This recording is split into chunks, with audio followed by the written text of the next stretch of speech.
infringement means that you are using somebody else's work without the permission, right?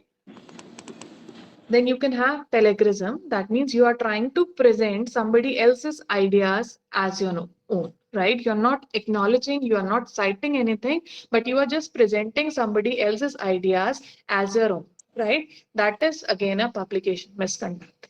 The third is your falsification and fabrication, right? उस दिन भी हमने बात की थी when we were taking the case studies. Fabrication is that you don't have any data with you. You have generated the data on your own. You have not performed any experiment, but yes, you have generated the data, right? That is fabrication. And falsification means that you have, based on whatever objectives you have set, just to fulfill that, whatever results are supposed to come, you are trying to manipulate that data, right? So if I talk in terms of fabrication and falsification, it involves manipulating or inventing the data, right? Then you can have fraud submissions, like you can have fake affiliations, or you can have the reviewer manipulation. It all comes under the publication misconduct. Again, you can have some authorship disputes wherein you can include a guest or maybe a ghost authors, right? All these practices, if I talk in terms of copyright infringement, plagiarism, fabrication, falsification, authorship disputes, all these practices distort the scientific record and it violates the research integrity, right? So these were the different ways of publication misconduct. Now I'll be taking each way separately, starting from fabrication, right? Fabrication means that you are trying to create the data or the results that never existed, right? This means that a researcher has not conducted the actual experiment, but is inventing the outcomes, right? कोई experiment नहीं हुआ है, but yes, outcomes निकल के आ रहे हैं, right? And this is one of the most serious form of misconduct, right? So as you can see in this slide also, there were certain fabrication cases that came up, right? And there is a well-known case in 2004, Jan Henrik Sean. Uh, he got his doctorate degree by the University of Constance, right? And later it was found that he was the one who fabricated all the data in physics research, and later his PhD was revoked, right? Another case in 2001 involves Dr. Ranjit Chandra, who published findings based on non-existent data, right? He is a world renowned Canadian nutritional researcher, right? He has published certain findings that was based on non-existent data, right? Now, from these cases, you can see that how fabrication can mislead the entire scientific community, right? So it is one of the most serious form of misconduct, that you don't have the data with you, but you are trying to invent the outcomes out of nowhere, right? That is fabrication. Now, from these cases, you can see that your fabricated data can misguide the future research, obviously, right? Somebody uh, who is following these researchers, right? Their research is misguided, obviously, right? All the resources, those are nothing but the waste, right? And moreover, it can damage the institutional reputation as well, right? So we need to critically analyze that what is wrong and how such issues can be prevented in future, right? So it is, I mean, the most serious form of misconduct, fabrication, right? Now, coming to falsification. Falsification, I told you earlier also, it involves manipulating or altering the existing data to fit a desired outcome, right? Remember last in the last lecture we talk of a case study जहाँ पे outliers की बात की थी हमने, right? That was a case of falsification, right? That means you are trying to manipulate or alter the existing data just to fit into a desired outcome, right? Fabrication, the data is invented. Falsification, the real data is distorted to just get a desired output, right? For example, you can change the experimental results.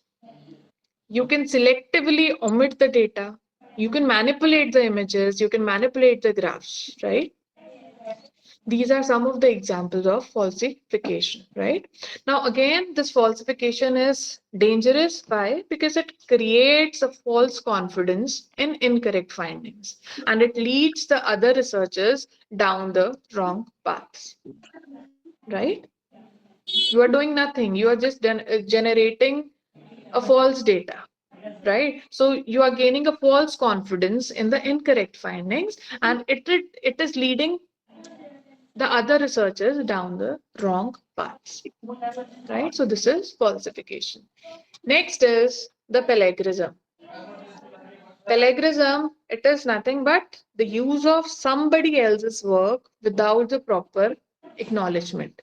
You are using somebody else's work, you are not acknowledging the author, you're not acknowledging the researcher, you're not citing the references properly, and it also comes under plagiarism, right? So plagiarism, again, it can occur in several forms, like उस दिन भी हमने बात की थी.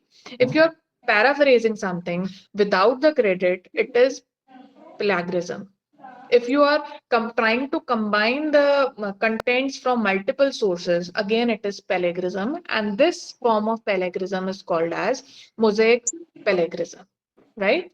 Again, you can have accidental plagiarism due to lack of awareness, right? You were not aware कि अगर आप किसी चीज से कुछ भी copy करोगे तो it can have certain issues, right? Certain serious issues. So it all comes under accidental plagiarism, right? Now, just to avoid the plagiarism, we have Anji Sufal Kaushal. You've raised your hand. What happened? Ma'am, by mistake, ma'am. I'm sorry. Okay, okay. Okay. So you have different plagiarism checking tools, right? Just to prevent the plagiarism, you have several tools available, like Turnitin you have Urkund, Grammarly, then you have PlagScan, right? In our university, we have the subscription to Turnitin, right? So whether you are submitting a paper, maybe a review article, maybe a research paper, maybe thesis, maybe dissertation, everything has to be checked for plagiarism and AI. We need to check that how much content has been plagiarized and how much content has AI in it, right? So these days you have certain AI tools who can write everything for you, right? So again, we can check it using different softwares that what amount of content has been plagiarized or has been written through the AI tools, right? So what do these tools do? These tools, they help us to identify the similarities, right? But they are not foolproof again, right? It is the duty of the researcher to still ensure proper citation and the originality of their work, right? Plagiarism checking tools है तो बनाए तो humans नहीं है ना, तो there is always a chance of error, right? So it is the duty of the researcher to ensure the proper citation and originality of their work just to maintain the research integrity, right? Now, what are the different ways to avoid these fabrication, falsification, and plagiarisms, right?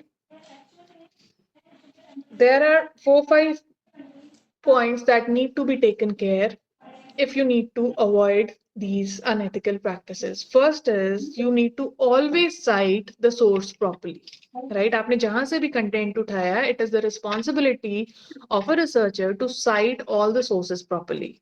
You have to acknowledge every source properly, right? You have to use the quotation marks for direct test. What does that mean? That if you are copying the text from any other source, it has to be enclosed in the quotation marks, right? And proper citation has to be given for the source from where you have copied, right? So this is one of the good practice if you need to avoid these misconducts, right? Now, the third is that you need to paraphrase very carefully, right? If you are paraphrasing somebody else's ideas, you make sure that you fully understand them and rephrase them in your own words, right? Even if you have rephrased in your own work, don't forget to cite the source, right? Citing is very, very important in if you need to avoid any of these practices, right?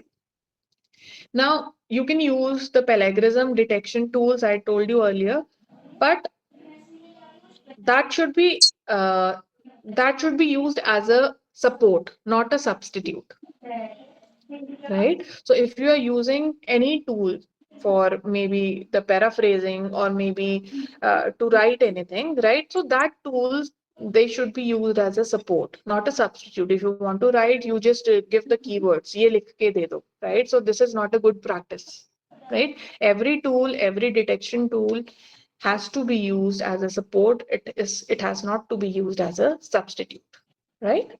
Right? Ultimately, your ethical writing, if I talk of, it requires what? Honesty, vigilance, and responsibility, right? And it all comes from the researcher, right? That what is the intention of the researcher. Next is your authorship guidelines. Now, authorship is again a critical ethical issue, right?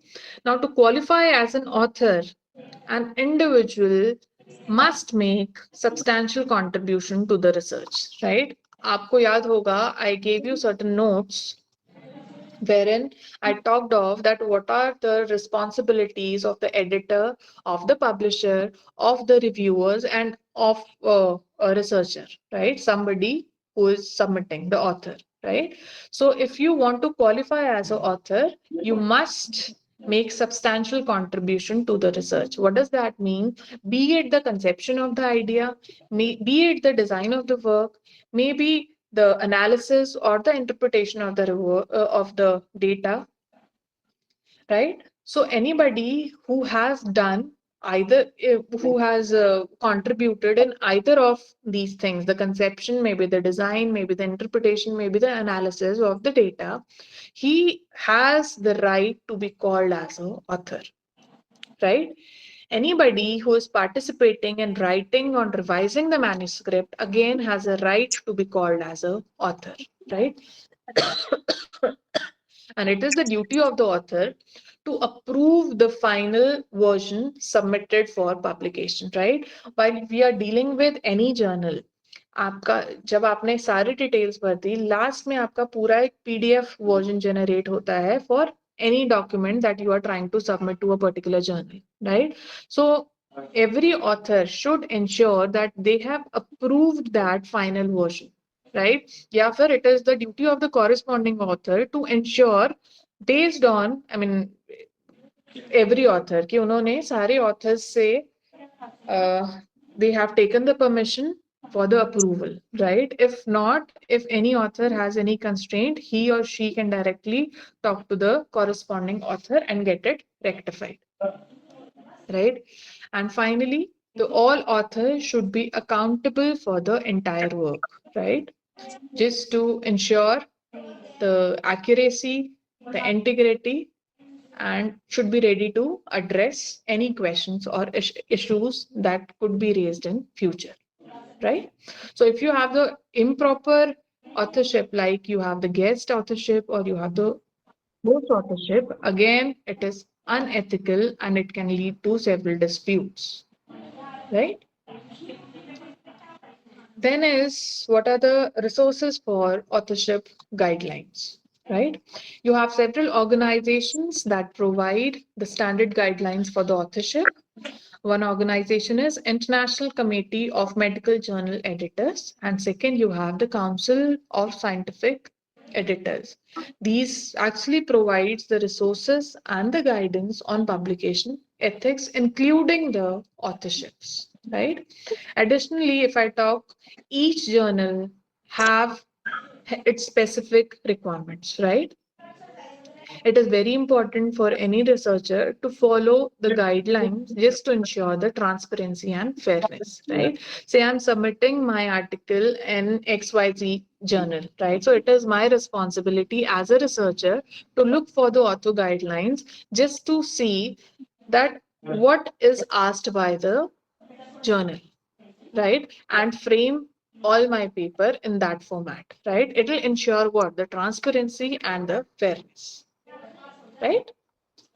So this is all about today. Now, if I need to conclude, uh, ethical conduct, if I say, it is nothing but the foundation of the credible research, right? These practices like plagiarism, fabrication, falsification, they not only harm the individual carriers, but they also damage the entire scientific community, right? As researchers, it is our responsibility that we must commit to honesty, transparency in all aspects of our work, right? And please mute yourself. Whoever is there, please mute yourself. Harinder, please mute yourself.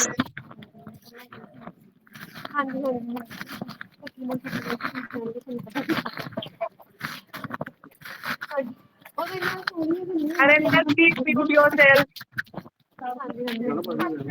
Hello,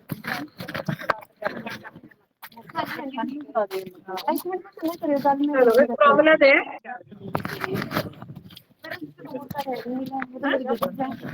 Is Pramila there? She asked me to repeat this lecture. Yes, ma'am. Thank you. Is there any doubt now? No, ma'am. Thank you, ma'am. You're most welcome. Right. So you have the notes and everything. Again, if you want me to repeat anything, I'll be more than happy to do it for you. Right.